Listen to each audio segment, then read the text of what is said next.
National Signing Day is 2 weeks from Wednesday, and Nebraska is going to have a small class. Hopefully it's a solid class, and we won't know that for 2 or 3 years for sure. But they picked up a couple expected commitments over the weekend. They did. Yeah, they did. And brings them up to 11 commits in this class of, for high school players. And, it obviously the quick fix is not going to be through high school commits this year. If you follow recruiting and follow the numbers and what's been going on. But you still like to be able to bring some of those young guys in, and I think Nebraska filling a couple of needs. They got a defensive end out of California over the weekend, Brody Tagaloa.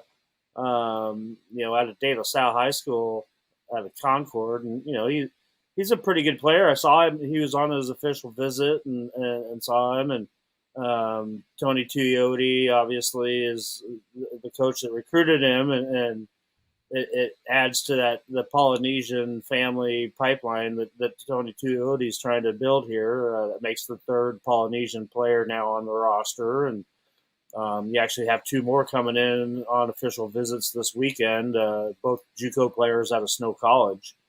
So, Nebraska really trying to tap into that Polynesian pipeline there.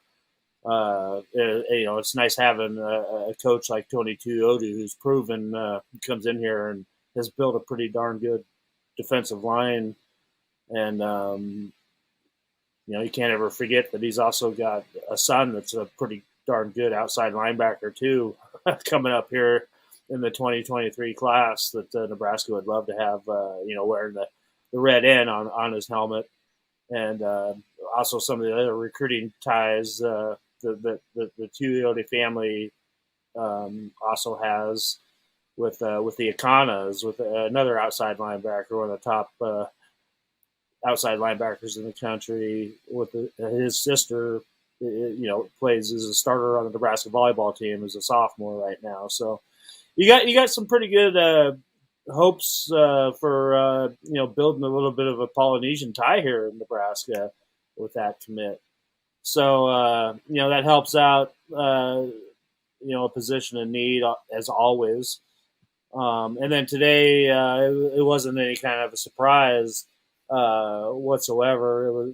We were waiting for it. But Malcolm Hartzog, another 3-star commit. He's a corner. He's more Nebraska wants him as a kick returner, punt returner guy, as a return specialist. Obviously, that's a position in need for Nebraska with their special teams situation. And Malcolm, he's a heck of a player. He was Mr. Football in his class, the 3A class coming out of Mississippi, Mr. Football for the state this year. So he can play some ball. He played running back as well.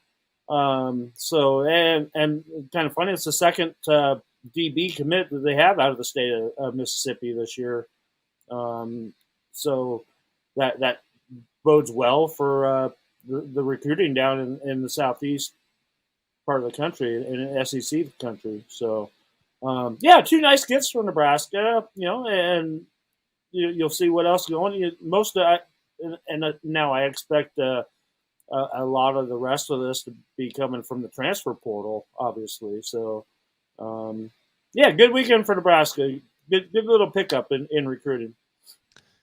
For those of you who checked out the Pac-12 championship game and saw Utah throw Oregon all over the field as they did a couple weeks before that, the Polynesian route is not necessarily a bad way to go because Utah has built a foundation of a football program, especially along the trenches with those players. And like I just mentioned, you got a couple of those guys coming in from Snow Junior College, which is also located in the state of Utah.